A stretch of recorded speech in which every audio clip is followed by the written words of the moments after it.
In the name of God, who is Redeemer, Sanctifier, and Creator. Amen. Please be seated. I just have to say, it is so nice now that if we're vaccinated, we can do more and more. And it's just wonderful to have that opportunity to hug one another and to greet one another and all those things we've missed so much. I also have to say thanks to the choir who continued to record during this time. We found a way to do it. It was wonderful hearing Steph's beautiful flute playing. Thank you, Steph. And for those who sang, and we pre-recorded this so we could broadcast it. But there will be nothing like getting back together live to do our singing. So we look forward to that day soon as well. This time of year, we're seeing new life all around us. It's also a time that marks endings. For young people graduating high school or college, there's an ending as well as a beginning. For those who are making wedding plans, it's the time of the ending of being a single person and entering married life. Life is largely marked by moments that are simultaneously endings and new beginnings. These moments create dividing lines in our lives. These dividing lines aren't so much a way of marking time or remembering an event. They are those threshold moments that call into question everything, our priorities and values, the way we live and relate to one another, the things that truly matter, where we want to invest our time and energy, how we want to be in the world, and what we want from life. Dividing lines are those moments when life gets really real. They hold before us questions about who we are, who we want to be, what we've done, and whether our life matters and do we make a difference. And this year, the dividing line between pre-vaccine and now could not be more pronounced. And I think that's what's happening with Jesus in today's gospel. Today's passage that I read is called Jesus' High Priestly Prayer. It is the prayer of Jesus ending a very lengthy teaching in the Gospel of John during his final supper with his disciples that is called the Farewell Discourse. The teaching and the prayer are just before Jesus is arrested in the Garden of Gethsemane. It is called the High Priestly Prayer because Jesus prepares to offer himself as a sacrifice for the sins of the world, and he intercedes for his disciples in the same way that the high priest would have interceded on behalf of the people of Israel. In this prayer, Jesus is preparing his disciples for their life in the world without him. He prays for them and assures them they will be protected. He will be leaving this world soon, and he wants them to know they will not be abandoned. Jesus gives them a message on how to move forward to survive. First, he stresses oneness. The only way to withstand the fierce elements of the world is to stay together. Jesus says our greatest threat is divisiveness or disunity. Without oneness, we will perish or become worldly. He's not saying that we must have the same opinion on things, but we are to remain united. As a priest friend of mine once told me, he said, being a member of a family means you don't always get along, but you still show up for dinner together. Through this prayer, Jesus reminds his followers to remain in relationship with God and with one another. Relationships are key to survival. Just as those with addictions need a support group, people of faith need to stay connected. And that's why it's so critical now that we start coming back to our traditions and ways of doing things together coming out of this pandemic. And so I'm going to take this moment, since we're broadcasting this morning, to talk about the congregation who is finding it more and more convenient to have that cup of coffee and watch the video. We want you back in here with us in person. So come back, don't be afraid.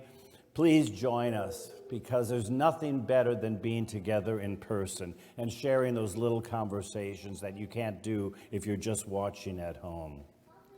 For those who continue to watch all over the country, we still will continue to broadcast, but we want the flock to come home. Secondly, Jesus tells his followers we still have to live in the world. Therefore, we should take advantage of the resources the world creates and to use them to be a witness to the gospel.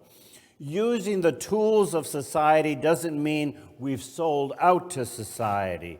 It means taking advantage of all available resources to the faithful task of building up God's realm. This includes engaging in the issues of our day through advocating justice where injustices need to be corrected. It means engaging in the political process and joining others in the community to advance God's kingdom in your corner of the world. Finally, Jesus places the future of the faith community in God's care. Jesus prays God will be present in the life and mission of the faith community. Although we're called to live in the world, we are not outside the protective care of God.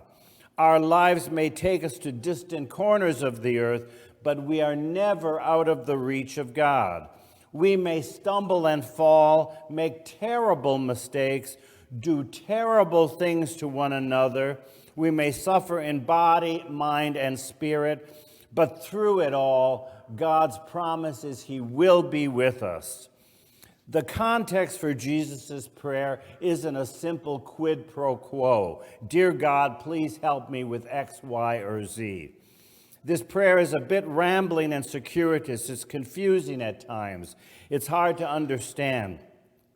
It moves back and forth and folds in on itself, and it's as much about Jesus as it is about his disciples.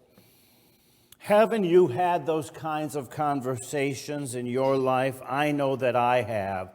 They are those conversations in which we're thinking out loud, we're wrestling with life, making statements, asking questions. The conversation goes in all kinds of directions and circles back on itself. Sometimes those inner conversations make no sense at all. We often contradict ourselves. It's anything but linear and straightforward. We're listening to ourselves as we talk and trying to get some kind of clarity and come to terms with whatever it is that's happening within us. Sometimes these conversations are with an old friend. Other times they are prayers to God. Jesus isn't any different from the way I've prayed many times and the way that I suspect many of you have prayed as well. And it sounds to me throughout his prayer, there is grief runs through the prayer that Jesus offers us today. It sounds to me like Jesus is trying to get some clarity and work out what has his life meant. He knows his death is coming. What has he done and what comes next? It sounds to me like Jesus came up against the big dividing line in his life. And more often than not, dividing lines can be places of intimate prayer. As I've said, we all come to those dividing lines in our life. It might be a heart attack, the death of a loved one, a divorce, the loss of a job, a shattered dream, an aging body, a disappointment in a relationship.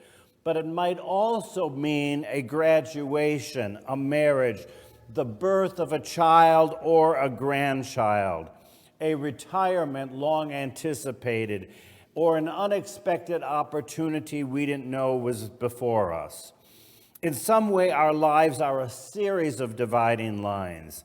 Every one of us can look back and see the choices we've made and the dividing lines in our lives, the questions that we raised, the choices we made, the struggles we faced, and the ways in which those moments changed our life. Dividing lines frame the human condition and our struggle to be authentic, faithful, and whole.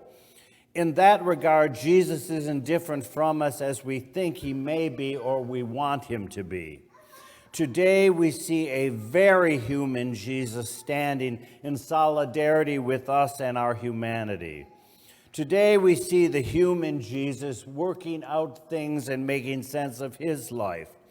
And who among us doesn't know what that's like?